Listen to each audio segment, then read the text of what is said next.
खबर में खुशामदीद, मेरे साथ आरमिद भट्ट साहब, जनाब शहजाद हुसैन भट्ट साहब और मैं हूँ सईद काजी।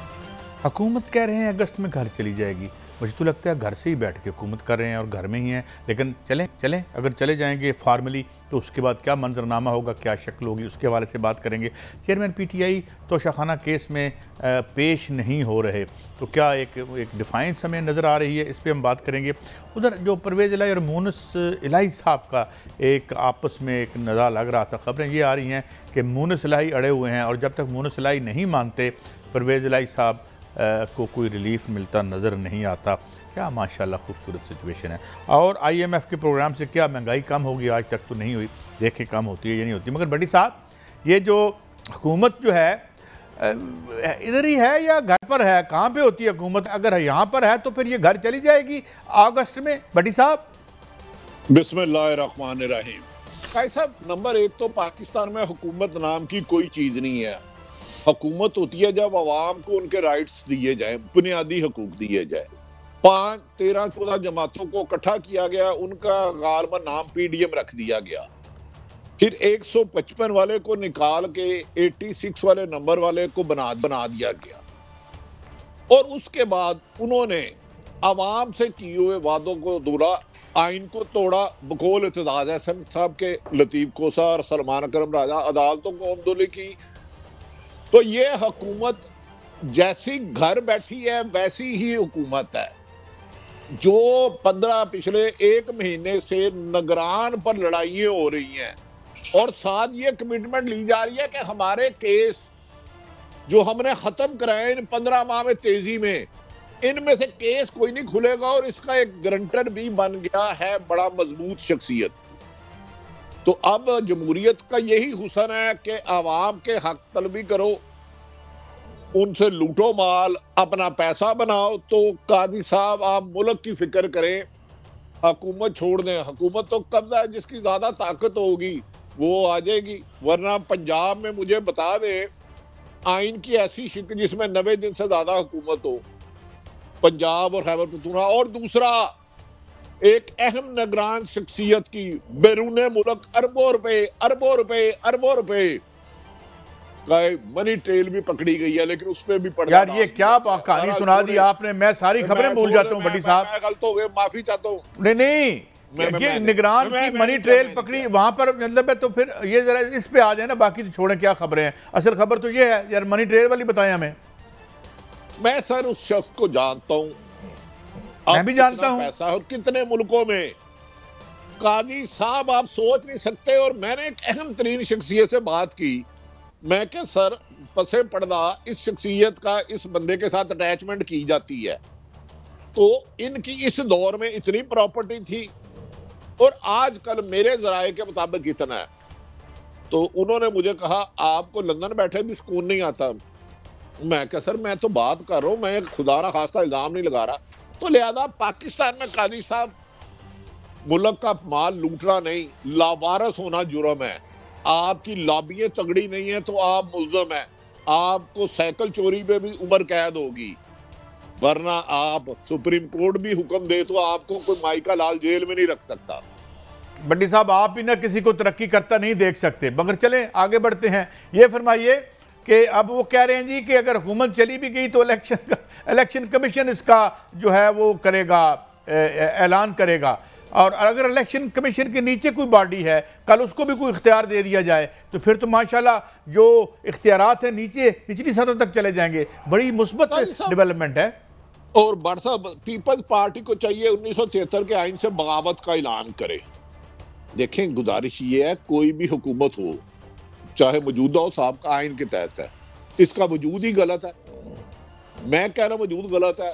कभी कह रहे हैं 8 तारीख को असेंबली तोड़ देंगे पीपल्स पार्टी, हम नवंबर में इलेक्शन कराएंगे। और भाई, आपने 170 या 80 पर्चे जिस शख्स पे किए हैं, आपकी पहली शर्त ही यही है उसको नाअहल किया जाए। हम सियासत के मैदान में उसको ढेर नहीं कर सकते, उसको चित नहीं कर सकते। हम अवाम के दिलों में से उसको नहीं निकाल सके। वो अवाम के दिलों का हीरो हो गया है। काजी साहब, याद रख लें, जिसे कौम हीरो बनाए उसे मैं या आप जीरो नहीं बना सकते। हम लोग मैटर नहीं करते। आप याद करें, आपके एक वजीर आजम है, आज अगर एक वजीर है, पिछली 15 13 से 18 हुकूमत थी, उनकी एक लीडर, सियासी लीडर खातून है, उसकी मेकअप आर्टिस्ट उसको पीटीवी तनख्वाह देता था। आज भी पीटीवी के मैं कुछ कहानियां लाऊंगा जो भट्टी साहब, ये जो वेलफेयर के काम है, प्लीज आपको ये भी तो याद है ना, पीटीवी जो है बाद लोगों की जो बीमारी है उस बीमारियों के इलाज के लिए भी अद्वियात के लिए पैसे देता था। ये तो केस सुप्रीम कोर्ट में भी गया था। ये तो अच्छी बात है, ये तो बुरी बात नहीं है। वेलफेयर स्टेट पहलवान लगे, हाँ, वेलफेयर स्टेट कुछ लोगों के लिए तो होनी चाहिए ना। कादी साहब, ये अपने कालम लिखने वालों को या तकरीरें लिखने वालों के लिए नहीं, ये मराद है 22 करोड़ अवाम को, जिसको ये अपने नुमाइंदे, अपने कहते हैं, हम कहते हैं कि हम इनके नुमाइंदे हैं। मेरे को नवाज दिया, एक को पीसीबी का चेयरमैन बना दिया, पीटीवी का बना दिया, फलां का बना दिया, फलां एडवाइजर लगा दिया, सो व्हाट। आप तो पाकिस्तान के वजीर आजम होते हैं, वजीर पाकिस्तान में एक खातून वजीर है, उनके बारे में बहुत सारी स्टोरियां इंशाअल्लाह ताला चलें, वो तो हम स्टोरीज करते रहेंगे। और जो स्टेट जो 2-4 बंदों के लिए वेलफेयर का काम करती है, कम से कम वो ना रोके। भट्टी साहब माशाल्लाह, शहजाद भाट साहब, ये बताएं, आप भी माशाल्लाह ब्यूरो चीफ हैं एक बहुत बड़े GNN चैनल के। हुक्मरान कोई भी हो, मुझे उसका गर्द नहीं नाम क्या है, क्या वो पूरे मुल्क का होता है या चंद खानदान के चंद लोगों का? मेरी ये रहनुमाई फरमा दे। आरिफ साहब, जो हुक्मरान है वो चंद का तो मुमकिन ही नहीं। बात तो बिल्कुल आपकी असूली बात है कि वो पूरे मुल्क का हुक्मरान है, वो मुंतखब हुकूमत होती है। लेकिन मुझे इससे कबल कि मैं आगे जाऊं, लेकिन ये डर थोड़ा सा मुझे ये जरूर लग रहा है कि अब जो नेक्स्ट प्राइम मिनिस्टर आने वाला है, 14 अगस्त तक हुकूमत डिसॉल्व हो जाएगी, तो कोई ऐसा IMF का प्राइम मिनिस्टर ऑफ पाकिस्तान ना आ जाए, जैसे कोई नाम चल रहे हैं शनवाई हफीज शेख और रजा बाकर, इस तरह का अगर कोई शख्स आ जाता है तो फिर वो IMF के प्लान को लेके आगे चलेगा। लेकिन इसके साथ साथ एक छोटी सी फिक्रा मैं जरूर कहूंगा कि अभी तो 73 तजवीज काजी साहब हैं, 70 के ऊपर जेरे गौर है इलेक्शन कमीशन में तब्दीली, इस्लाहाती कमेटी जो है सरबरा सरदार या सादक। अब बात यह है, अभी तो पार्टी शुरू हुई है, ये हुकूमत अगस्त में जो जा रही है, जाने से पहले पहले ये बहुत सारी इस्लाहाती कमेटी जो है उसका रोजाना इजलास हो रहा है। तो आप देखें, इलेक्शन कमीशन को तो पहले इख्तियार दिया गया है, इसमें सब कुछ समो दिया गया है। आखिरी बात सिर्फ ये है कि एक फिल्म आपने देखी होगी जिसमें वो कहता है, जज साहब इतना बड़ा मुर्गा, उसने कहा इतना बड़ा मुर्गा तो कभी नहीं होता, कहता जज साहब दूसरा हाथ तो आपने अभी देखा नहीं। जब इतना मुर्गा होगा, इस्लाहात होंगी, तो 14 अगस्त से पहले ये सारी स्क्रीन चेंज हो गई होगी। आरिफ साहब, ये तब्दीली आपको नजर आएगी। मैं अर्ज करता हूं, जान की माल पाऊं। एक जमात जिसका नाम लेना मना है, उसके लीडर, उसकी जमात पे पाबंदी लगा दे और उसकी जमात को इलेक्शन ना लड़ने दे। अगले महीने ये 13 की 13 जमातें इलेक्शन लड़ लेंगी। और भाई मेरे असल इशू की तरफ आए। IMF डिफॉल्ट वजीर दफा कह चुका है, हो चुका है, आपको वेंटिलेटर पे लगाया है। काजी साहब इकोनॉमी के माहिर हैं। हमने जो खबर है प्रोग्राम में, तमाम इकानमी में हफीज शेख साहब, पाशा साहब, डॉक्टर इशफाक हसन साहब, शबर जैदी साहब, तमाम को लिया है। ये मुल्क तो चल ही नहीं रहा भाई, सिर्फ मुकदमा खत्म हो रहे हैं, मुखालफिन पर मुकदमा बन रहे हैं, किसी की जगह खुली हो रही है बैरून मुल्क प्रॉपर्टी, और किसी के लिए मुल्क में जगह तंग की जा रही है। ये फिर स्टॉक एक्सचेंज भट्टी साहब ऊपर क्यों जा रहा है और डॉलर नीचे क्यों आ रहा है? ये मुल्क में तरक्की नहीं, ये क्या है? ये सऊदी अरब की ऑयल रिफाइनरी लग रही है, चाइना से पैसे आ रहे हैं, ये रहमते नहीं तो क्या चीजें हैं? हजूरत ये भी समझाए। भट्टी साहब मैं समझा दें कि तुम समझाओगे? नहीं तुम समझाओ, क्योंकि मैं थक गया, क्योंकि मैनू फोन आया है कि घर बिजली का बिल इतना आया है, पेट्रोल उतने का है, आटे की कीमत मैंने पूछा है कितनी है, वो जो बाजार में रोजमर्रा की अशिया, दाल चने की कितने की, और दाल मसूर काजी साहब आपने चेक करना है। अच्छा पहले तो ये बताएं जरा, हम अपने प्रोड्यूसर साहब से कहते हैं कि यार ये जरा निकल आएगा नेट पे, कितने करोड़ लोगों की इन्वेस्टमेंट है इस जुआ खाने में जिसे आप स्टॉक एक्सचेंज कहते हैं, जो जिसे कैसीनो कैपिटलिज्म कहते हैं। इसका क्या तल्लक रियल इकोनॉमी से भट्ट साहब? रियल इकोनॉमी का तल्लक 1% और 2% लोग भी नहीं है। अच्छा काजी साहब, अच्छा 2.5 लाख अकाउंट है टोटल। भट्टी साहब एक मिनट, लाहौर में 1.5-2 करोड़ बंदा रहता है, स्टॉक एक्सचेंज में 1.5 लाख 2 लाख 2.5 लाख अकाउंट है। इससे हमारा क्या लेना देना? बात यह है कि ये 4 हमारे कैमरामैन बैठे हुए हैं, इनसे पूछे इनकी इकॉनमी, जो इस मुल्क के असल बाशिंदे हैं, क्योंकि ये इस मुल्क की इकोनॉमिक रियलिटी इन पे गुजरती है। इनसे पूछे पिछले महीने घी कितने का लिया था, आप कितने का लिया है। बट साहब खुदा का वास्ता इन पे तो रहम करें, मुझ पे तो रहम करेंगे नहीं। कादी साहब भट्ट साहब से सवाल करना चाहता हूँ आपकी इजाजत से। ब्रेक है, जल्दी सवाल कीजिएगा, जवाब बाद मिलूंगा। भट्ट साहब, पंजाब, खैबर पख्तूनख्वा, सिंध, बलोचिस्तान जाएं और हजारों लोगों से इंटरव्यू करें कि स्टॉक एक्सचेंज से आपके घर में क्या बेहतरी आई है, वो जरा फिगर मुझे बता दीजिएगा, मैं आपका ममनू रहूंगा। बस ब्रेक पे जा रहा हूं और इतनी बात भट्टी साहब की बात को आगे बढ़ाते हुए ब्रेक लेता हूं। इनसाइडर ट्रेडिंग करने वाले 400-500 आदमी होते हैं, उनके घर भर जाते हैं, वहाँ भी छोटा लूटा जाता है, मारा जाता है। और उसमें एक हमारे प्राइम मिनिस्टर थे पिछले, बड़े एक बैंक के से आए थे, उनका भी नाम आता है। मगर आगे बढ़ते हैं और ब्रेक के बाद हाजिर होंगे, और भी कुछ खबरें हैं, आप हमारे साथ रहिए।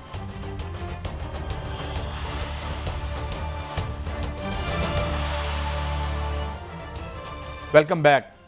तो भट्टी साहब, एक तस्वीर कशी अभी हमारे मोहतरम इसहाक डार साहब भी कर रहे थे, मैशत पर तो हमने बाद में आना है कि जी कोई बड़ी रूप अब, लेकिन एक और जो कहानी आ रही है वो ये कि जो दुबई में मनसूबा बना है, कोई 15 साल मनसूबा बना है कि तमाम 100 बरस का पल की खबर नहीं, ये बस पोइट्री हुआ करती थी, बसों के पीछे बहुत हम पढ़ा करते थे, आपको याद होगा।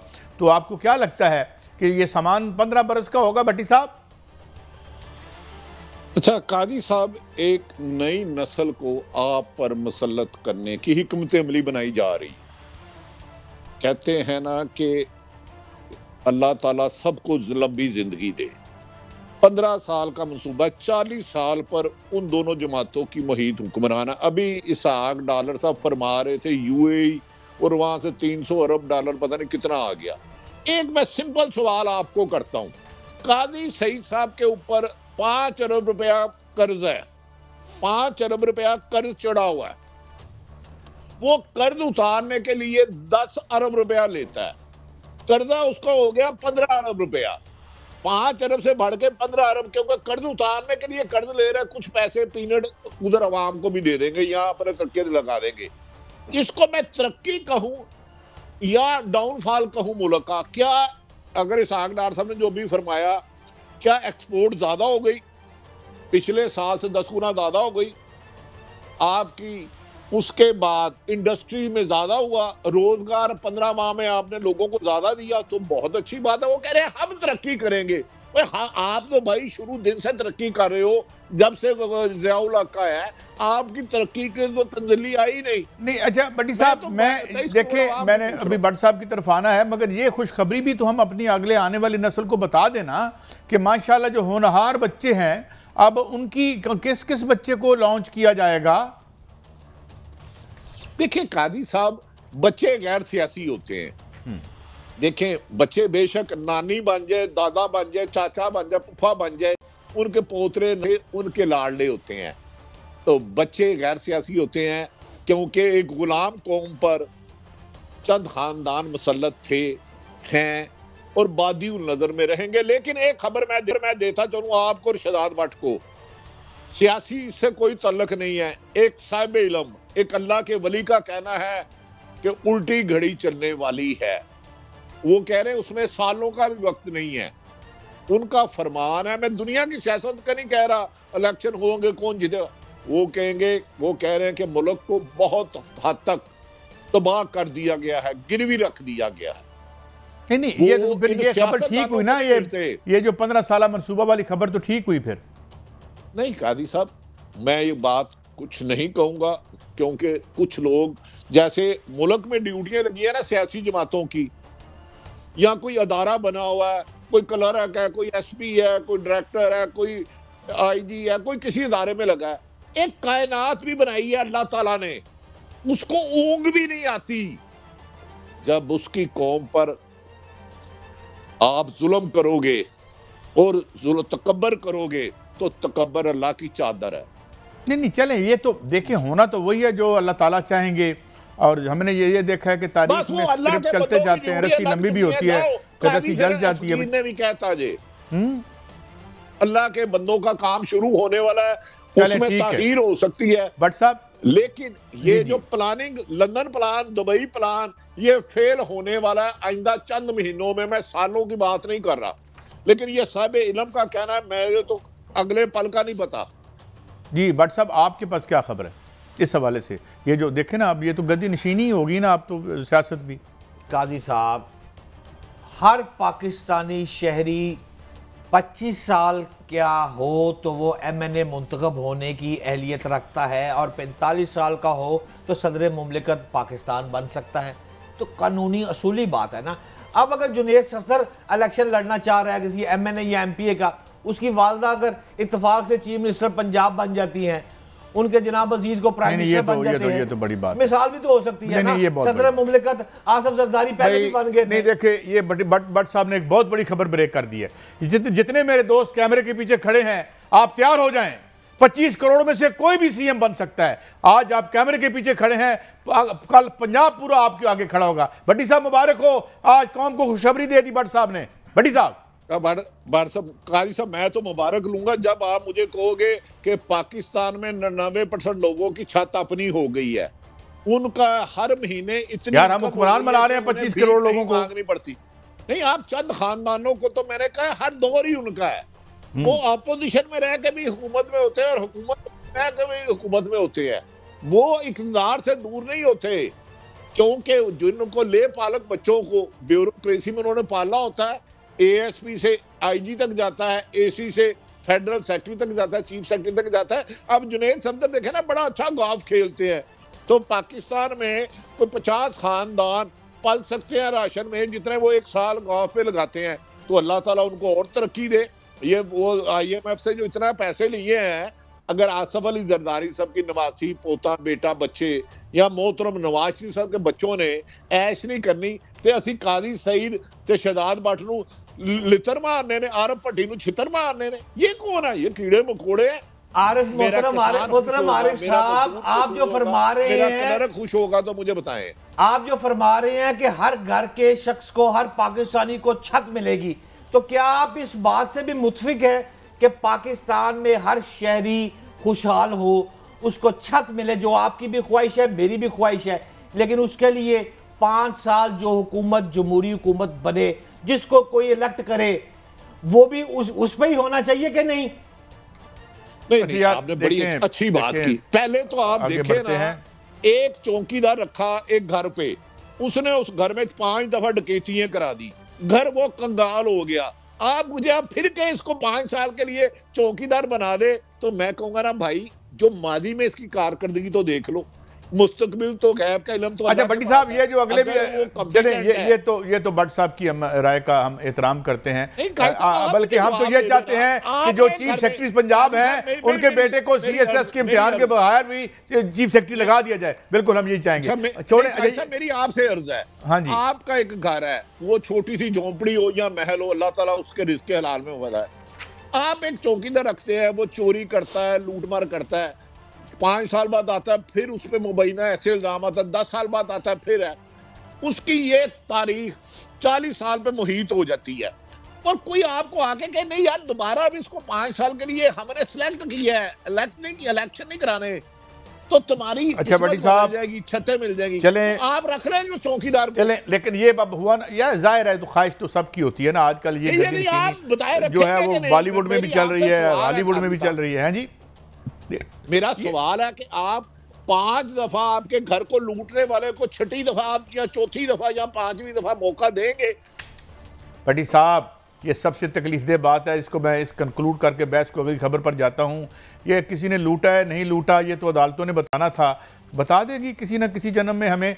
लेकिन सवाल ये है कि वो माल जहाँ से भी आया, वो इक़्तिदार में आता है, फिर आपको इक़्तिदार में भी रखता है, और इनकलाबात पता नहीं होने हैं या नहीं होने, तब तक ये सिलसिला चलता रहता है। आगे बढ़ते हैं। परवेज़ इलाही साहब, और आपने सुना है आजकल, खुदा न खास्ता कैदी के तौर पर नहीं, आप या पहले ये तोशाखाना की बात कर लेते हैं। PTI के चेयरमैन नहीं जा रहे वहाँ, तो एक डिफाइंस भी है, लेकिन बस ठीक है, क्या करें, कहाँ पहुँचेंगे वो?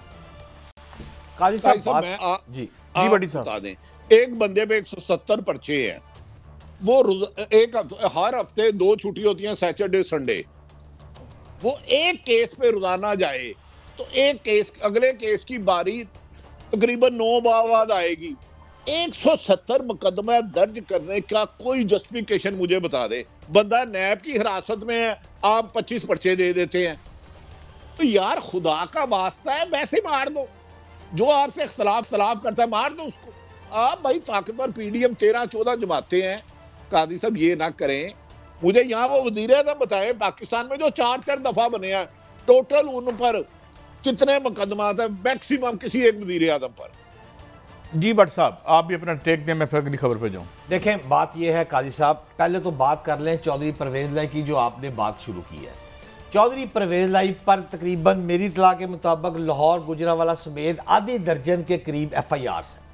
अब वो FIR में से आज भी उनकी जमानत हुई है। अब एक मुकदमा सिर्फ रह गया और बड़ा छोटा सा मुकदमा रह गया है। ये वो मुकदमा, जब आपको याद होगा गाड़ी उनके घर गई थी, अंदर से पत्थर मारे गए थे, उस पर दहशतगर्दी का मुकदमा दर्ज कर दिया गया हुआ है।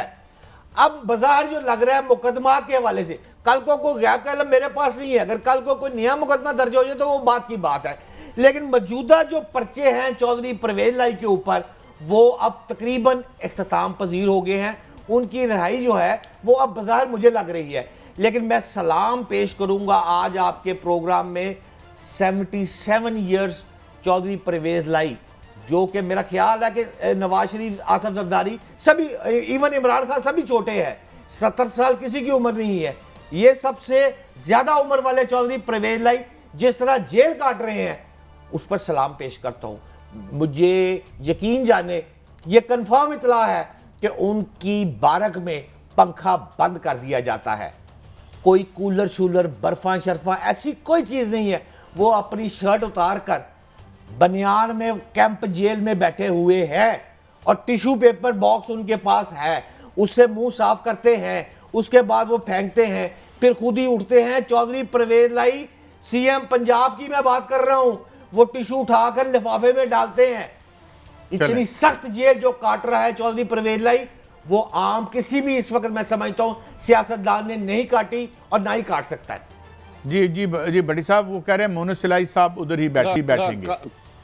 अब मैं काजी साहब थोड़ी सी अपनी खबर दूंगा। मोनस सिलाई साहब से मेरी जाती शनासाई और बड़ा एहतराम है। नंबर 1 तो परवेज लाई साहब ने स्टार्ट में बहुत सख्त दिन निकाले। तो ईद वाले दिन भी चौधरी शुजात साहब उन्हें कैंप जेल में मिले, अगर कहेंगे तो बैरक और बता दूंगा किस में, और उसके 8 दिन बाद मिले। उसके बाद उनके कमरे में AC भी लग गया, उनको खाने की मिल गई, कुछ मेडिसिन भी मिली।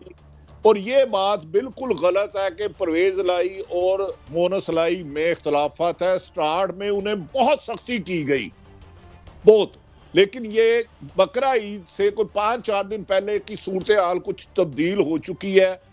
लेकिन शहजाद भट्ट साहब मुझसे ज्यादा इन टच है। मैं इनकी खबर, किसी भी दोस्त की खबर से इख्तलाफ नहीं करता, लेकिन अब सुना है जहां बहुत ज्यादा मच्छर थे वहां हल्की हल्की ठंडी हवा जा रही है, और उसका कनेक्शन जेल सुप्रीडेंट के कमरे से थोड़ी देर से दूर ही शहजाद भट्ट साहब ने और मैंने कभी वो जगह देखी थी, किसी को मिलने गए थे, वहां से AC का कनेक्शन जा चुका है। अगर आज उतर जाए तो मुझे नहीं पता, लेकिन पहले परवेज लाई साहब को बहुत सख्ती की गई। और मोनस लाई से कोई इख्तलाफ नहीं है। मोनस लाई डट के खड़ा है। B क्लास इन्होंने कोर्ट में गए थे कि जी CM रहे हैं, 2 दफा स्पीकर रहे हैं, तो अब होम सेक्रेटरी बेचारे की, चलो छोड़ो पर। बाकी भट्ट साहब ने टाई कहाँ से लिया? भट्ट साहब को टाई है कभी फालतू जो इधर किराए पे मिल जाए? अच्छा, ये खबर इसका एक इतला ये भी है भट्ट साहब के मोनस सिलाई के हवाले से कुछ नालाम भी थे चौधरी साहब के, यार वो क्यों नहीं मान रहे, क्योंकि एक खबर ये थी कि शर्त ये थी कि मोनस सिलाई साहब भी मानेंगे तो फिर चौधरी साहब के अच्छे दिन आएंगे। वैसे what kind of discussion we are having? साहब वो जो खबर की आप बात कर रहे हैं ना, वो बात ये थी कि जी चौधरी शुजात साहब 3 दफा अब तक मिल चुके हैं। भट्टी साहब ठीक फरमा रहे हैं, पहली मुलाकात भी हुई है, अब तक 3 मुलाकातें मेरी इत्तला के मुताबिक भी कंफर्म है। वो उस मौके पर फोन उठाने की बात की थी तो चौधरी मोहम्मद सलाई ने फोन नहीं उठाया था, जिस पर यह बात मार्केट में आ गई कि वो नाला है। लेकिन मैं इस बात को सेकंड करूंगा कि बाप बेटा आज भी एनजी ने पक्के, और मैं फिर ये कहूंगा कि मुझे ये लग रहा है कि चौधरी परवेज लाई साहब शाह महमूद कुरैशी की तरह जमानतों पर बाहर आ जाएंगे, कोई प्रेस कॉन्फ्रेंस नहीं होनी और किसी पार्टी को छोड़ने का ऐलान भी नहीं होना, और एक मुकदमा रह गया है। लेकिन भट्टी साहब के पास खबरें ज्यादा होती हैं। नहीं, मैं शहजाद भट्ट साहब की ये बात सेकंड कर रहा हूँ कि चौधरी परवेज लाई की मुश्किलात खत्म होने वाली हैं, लेकिन मोनस लाई डट के खड़ा है। टेलीफोन ना सुनने वाले की खबर इतला मेरे मुताबिक गलत है। जिस दोस्त ने दी होगी, हो सकता है उनके रिलायबल सोर्सेज हो। चौधरी शुजा परवेज लाई पर वो जो सख्तियां थी उसमें कमी शुरू हो चुकी है, उसका तसलसल जारी है।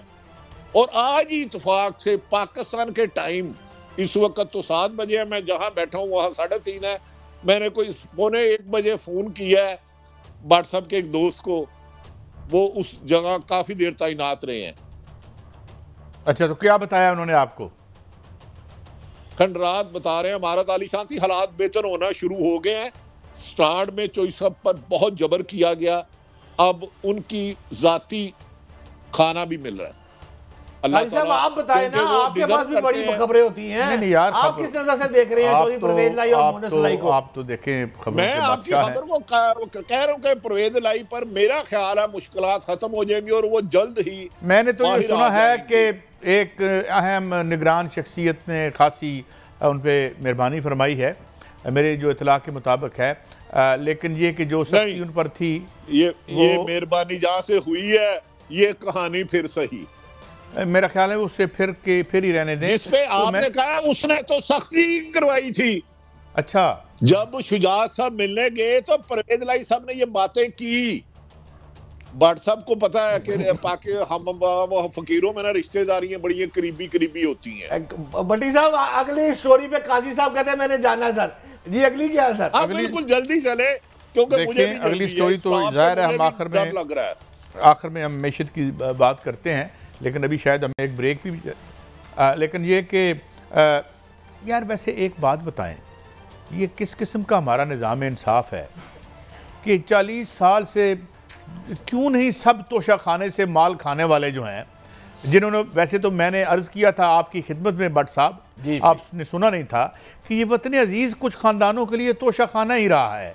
तोशे खाने को तो छोड़ देना, एक छोटी सी चीज़ है, जहाँ मर्जी है कंध चुक के बाहर सड़क भी अंदर पा ली, तो ये हम माशाल्लाह खासी ह्यूमन राइट्स का यहाँ पे बोलबाला रहा है। तो ये तोशा खाने का कोई बेहतर केस नहीं है आपके पास करने के लिए? काजी साहब, ये पहले जो भी हुकूमतें थी मेरी जवानी से पहले की बातें हैं ना, उन्होंने तोशा खाना से माल बनाए होंगे, मुझे याद नहीं। मेरी जवानी में तो तोशा खाना में मिठाइयाँ तकसीम करती हुई मैंने देखी है जमान पार्क के बाहर कि जी मुबारक हो गए तोशा खाना जो बरी हो गए। आज वो बरी होने वाली पार्टी के अफराद खुशियाँ जो बना रहे थे इससे भाग रहे हैं और तोशा खाना में जाने से अदालतों में पेश नहीं हो रहे। क्यों नहीं पेश हो रहे ना? बहुत बुरा कर रहे हैं और हम इसको कंडेम करते हैं, लेकिन भट्टी साहब मेरा आपसे सवाल यही है, ओए तोशा खाना से तो मेरे और आप जैसे प्यारे प्यारे साफियों ने भी घड़ियां ली, उनको किसने इजाजत दी? मुझे ये बताएं ना, जो लिस्ट आई थी और जो मोज़ेस जज आई, हाँ जी जरा वो भी तो कहानी बताएं ना। एक घड़ी पे बैठे हुए हैं हम तीनों, ही तो प्रोग्राम करें ना, हमारा एहतसाब होना चाहिए, हमारा दामन साफ होना चाहिए। अगर हम करप्शन करते हैं तो हमें पहले फांसी देनी चाहिए। आपने ठीक फरमाया, 2 खानदानों के लिए तोशा खाना तो 40 सालों से पूरा पाकिस्तान बना हुआ है। आपकी स्टील मिल कंगाल क्यों हुई? आप IMF के पास बार बार क्यों जा रहे हैं? आपका रेलवे खसारे में क्यों जा रहा है? आपका PIA खसारे में क्यों जा रहा है? आपके खरबों रुपए एक अहम शख्सियत ने किया जो आजकल वजीर है एक, उन्होंने कहा वो बंदा बाहर से इन्वेस्टर आया, उसने कहा इतने % हमारी कमीशन रखो। तो कादी साहब 22 करोड़ अवाम रहेंगे या 22-30 खानदान रहेंगे, तो तोशा खाना पूरा मुल्क है उनके लिए। तोशा खाना बहाना है, लूटना इनके लिए ये नजराना है। जिस साफी की बात कर रहे हैं, एक और साफी को जो गिफ्ट दिया उसका नाम नहीं लूंगा यार, फिर से आप क्या मुझे उल्टी लाइन पे ले जाते हैं। लेकिन एक बात तो पता है ना कि हमारे किसी साफी ने कोई ओहदा नहीं लिया कभी भी। मैं ठीक कह रहा हूँ या बकवास कर रहा हूँ?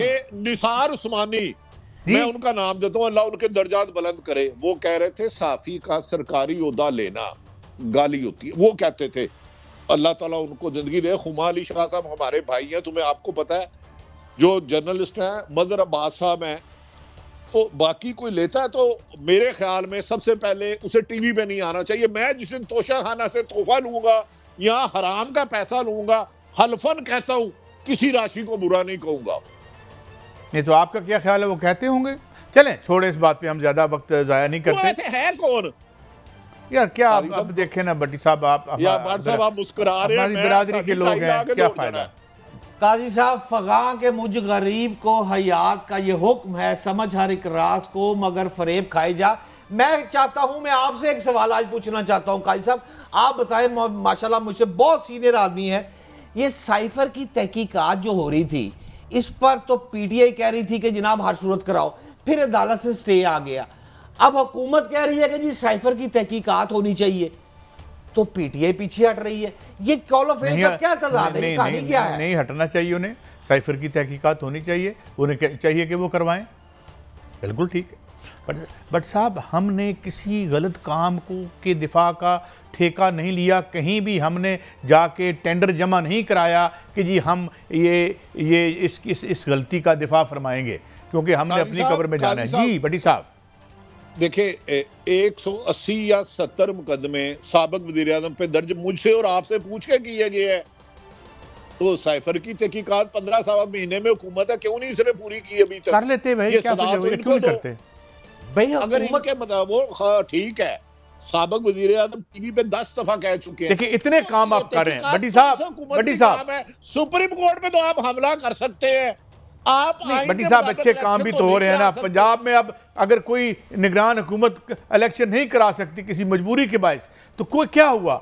लेकिन देखे ना, जितना पूरा पंजाब हमने तरक्की के लिए पुट दिया है, तो वो उसकी भी तो बात आप गौर फरमाए ना। अच्छा, उसमें भी मेरे दोस्त अनवर समरा की कुछ स्टोरी थी, मैं अब वो किस दिन उसको लाइन पे ले लूंगा। जो ये तरक्की हो रही है और ये जो हमारा अनयूटिलाइज्ड पैसे चले जाते हैं, आपको तो बटी साहब सबसे ज्यादा पता है कि पाकिस्तान की तारीख में आज तक किसी ठेके में माल नहीं खाया गया, ना अब खाया जा रहा है। क्या ख्याल है आपका? पाकिस्तान में सियासतदान और ब्यूरोक्रेट हम सब ईमानदार हैं।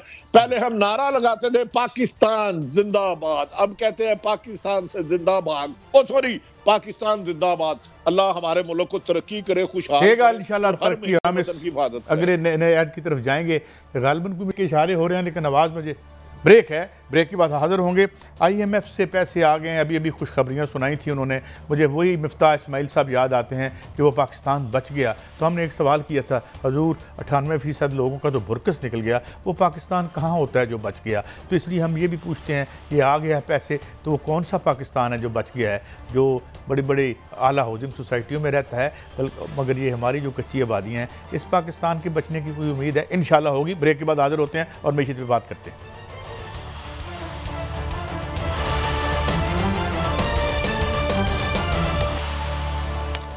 Welcome back. बट साहब, ये IMF से अब अभी हमने सेलिब्रेट कर रहे हैं कि जी कुछ सऊदी अरब से, सॉरी UAE से भी हमें कुछ पैसे मिल गए हैं, कुछ रोल ओवर हो रहा है, लेकिन बटी साहब ये एक्सपोर्ट में तो इजाफा कहीं से मुझे होता नज़र नहीं आ रहा, क्योंकि जब हम ऑलरेडी जो असासे हैं उन्हें औने पौने पर बेचने के चक्कर में हैं, पहले हम उन असासों के ऊपर से मलाई उतारते हैं, मलाई उतारती है, ब्यूरोक्रेसी उतारती है, और वहाँ करप्शन की जाती है, नाजायज़ भर्तियाँ की जाती हैं, फिर उसे धकेला जाता है नुकसान में, फिर आगे फ्रंट मैन आ जाते हैं उसको ख़रीदने के लिए, और जो हमें कभी कभी आके टीवी पर भाषण भी देते हैं। तो इफेक्टिवली जो इंडस्ट्रियलाइजेशन हुई, कुछ हुई अपना अयूब खान के दौर में, कुछ जुल्फ़िकार अली भुट्टो के दौर में, 2-3 चीज़ें बड़ी बने। आजकल वैसे उनके हवाले से भी कोई बातें की जा रही हैं, उसका हम किसी प्रोग्राम में जवाब देंगे। मगर उसके बाद माशाल्लाह 80 की दहाई के बाद हमने लूट सेल लगा दी, हमने कहा खरीद लो जो खरीदना है। 100 के करीब जो हमारे जो यूनिट्स थे वो मुस्लिम लीग नून के दौर में बिके। माशाल्लाह प्राइवेटाइजेशन इंतहाई शफाफ साहब ने की। ख्वाजा आसिफ साहब भी बाय द वे एक दफ़ा इसके निजकारी के कमीशन के चेयरमैन रह चुके हैं। तो अब किधर जाएँ? कुछ सामान रह गया बेचने के लिए? रूजवेल्ट भी हमने माशाल्लाह कर दिया, कोई मोटी गोल मोटी है। और आज से 15 माह पहले एक फीकस पाकिस्तान का 2 लाख था, 2.25 लाख का मकरूद हो चुका है। सिंपल बात है, अगर आपकी क़ुव्वत खरीद बढ़ गई है, अखराजात कम हो गए हैं, तो अच्छी बात है, पाकिस्तान तरक्की की तरफ जा रहा है।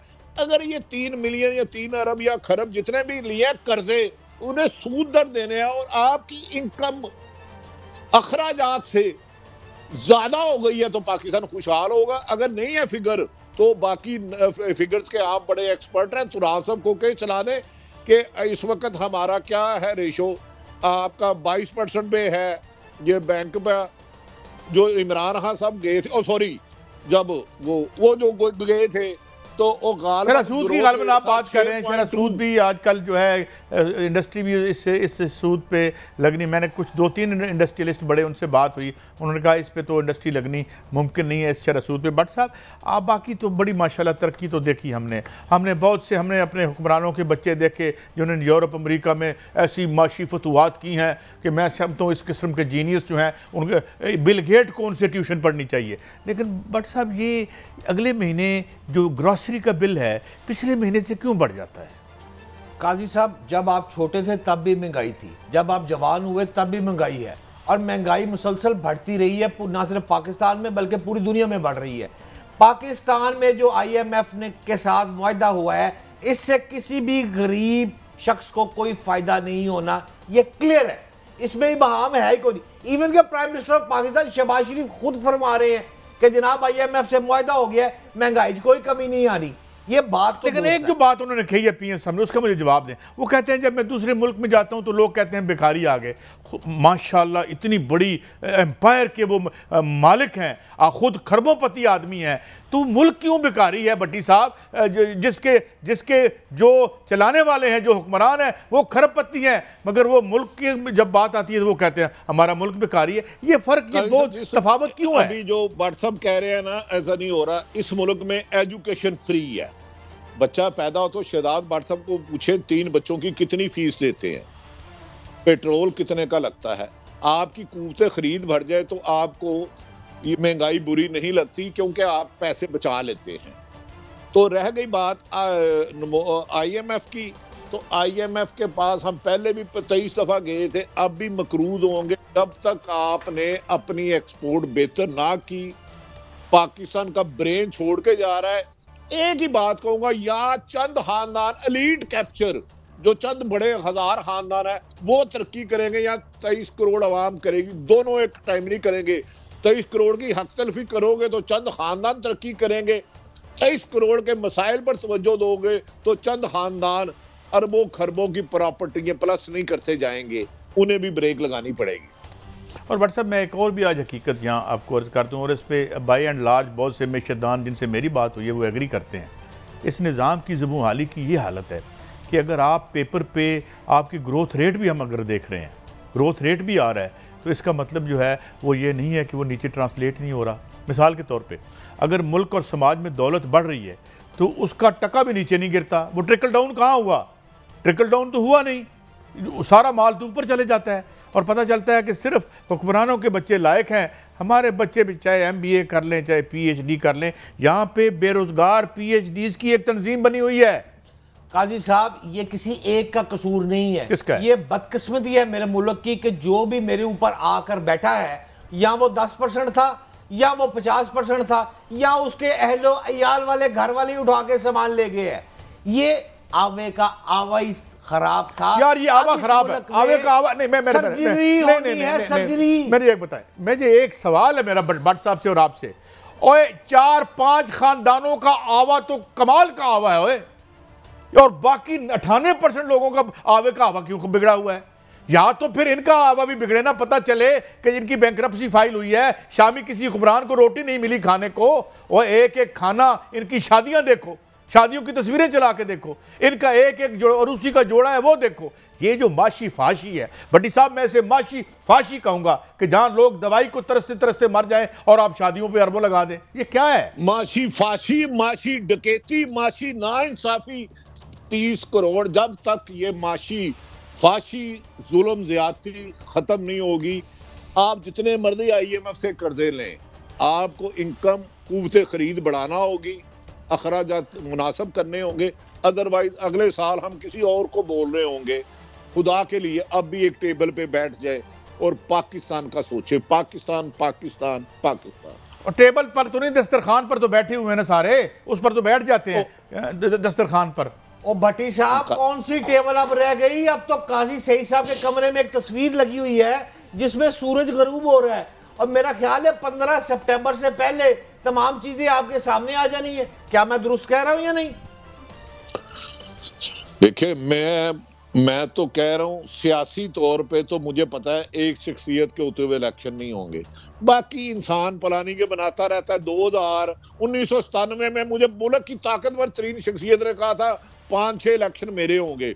2006 में मुल्क की सबसे ताकतवर शख्स ने कहा था और पागल हो, मेरे होते हुए नवाज शरीफ बेनजीर सिक्योरिटी रिस्क है, अल्लाह जन्नत नसीब करे, और नवाज शरीफ मुल्क में नहीं आ सकेगा।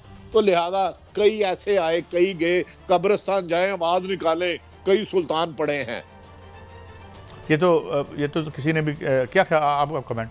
काजी साहब, बात यह है कि इस मुल्क में इल्ज़ाम लगाना और तनकीद बराए तनकीद करना तो बहुत आसान है, लेकिन इस मुल्क की अब ये सच्ची बात यह है कि सर्जरी होनी है, और सर्जरी ही ये हुकूमत करने जा रही है। ये जो आप बात कर रहे थे ना, आप रेलवे का खसारा चेक कर ले, मैं आज ही देख रहा था 1 अरब से ज्यादा है यार। अभी एक साथ रफीक जिम्मेदार है, कौन जिम्मेदार? ये तो आप मासूम लोगों का नाम ना लें यार, हुक्मरान तो मासूम होते हैं। आप जिम्मेदार है, मैं जिम्मेदार हूँ, ये कैमरे के पीछे खड़ा है ये जिम्मेदार है, ये जो भी मेरे कप रख के गया ये जिम्मेदार है। हम तो मानते हैं आपसे, मैं कब आपसे इख्तलाफ कर सकता हूँ? मेरी बात आपने मुझे बुला दी, मैं कोई और बात आपसे पूछना चाह रहा था।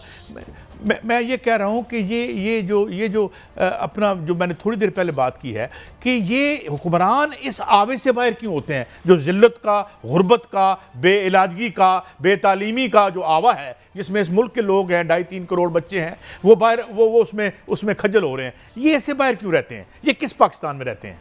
काजी साहब, किसी फर्द वाहिद को या एक सियासी पार्टी को मोरद इल्जाम मैं तो कह रहा हूं नहीं, ये दुरुस्त नहीं है। नहीं, फिर किसको कहें? ये तमाम, ये आपका भी कसूर है, सहाफियों का भी उतना कसूर है, इनका भी उतना कसूर है, सियासतदानों का भी, भट्टी साहब, अदलिया का भी। आज आपको अपना जुर्म मानना पड़ेगा। क्यों नहीं तोशाखाने से माल लिया आपने? आपने ओहदा क्यों नहीं लिया? आपने वजारत क्यों नहीं ली? लूट मार में आप ये ले लेते तो ये मुल्क खजल तो ना होता ना। नहीं बनता है जी, जिसे मौत का खौफ है, जो कब्र के अजाब से डरता है, इनका पार्टनर बन जाए, लूटे। मैं कुछ ऐसे लोगों को जानता हूं जो एक मोटरसाइकिल में दूध बेचते थे, अब 2 अरब के तोहफे दे देते हैं। लेकिन छोड़े, इसका मतलब कुछ लोगों ने तो तरक्की की। जायज है, झूठ बोलना जायज है, सच बोलने पर पाबंदी है, तो फिर मुझे क्यों बोल रहे हो? दरख्तों पे पत्ते कितने होते हैं? एक दरख्त पे मैक्सिमम व्हाट्सएप पत्ते कितने होंगे? हाँ, मैं अभी मुझे बात याद आ गई भट्टी साहब, टाइम थोड़ा है। अभी एक मेरे साथ जूनियर यानी सरकारी मुलाजिम बैठे हुए थे, वो पूछ रहे थे डरते डरते, यार पेंशन बंद हो रही है, क्या हो रहा है? अच्छा, उसके बाद ये कहते हैं इंक्रीमेंट हमारी रुकी हुई है, ये पंजाब सेक्रेटेरिएट के बाहर वो लोग खड़े हैं। मगर एक तरफ तो तरक्की है, देखे ना, जो ठेकेदार फ्रेंडली जिसे जमहूरियत में कहता हूँ, वो तो है। सड़कें बन रही हैं जो कि हर बारिश में टूटनी होती हैं। हम इंतज़ाम करते हैं कि तरक्की रुके ना, इधर से सड़क बने, इधर से 4 कतरे गिरे, फिर वहाँ पे खड्डे बने और फिर हम दोबारा बनाएं। तो तरक्की का अमल तो भट्टी साहब हो रहा है ना यार, आप क्यों नाराज हैं? नहीं, मैं किसी से नाराज नहीं, मुझे पता है चंद ताकतवरों के लिए ये मुझे प्रोग्राम ख़त्म करने को कहा गया है, तो मैं इसी पे बात ख़त्म करता हूँ कि ये ज़माना किसकी रौनक पे खाक डाल गया, ये कौन बोल रहा था खुदा के लहजे में। ये आज भट्टी साहब की बात कि लोग बुरा करते हैं, वो बुरा देखते भी हैं, और जो अच्छा करते हैं वो इंशाल्लाह अच्छा देखेंगे, ये मुल्क भी अच्छा होगा। इजाज़त दीजिए, कल फिर मिलेंगे। अल्लाह हाफ़िज़।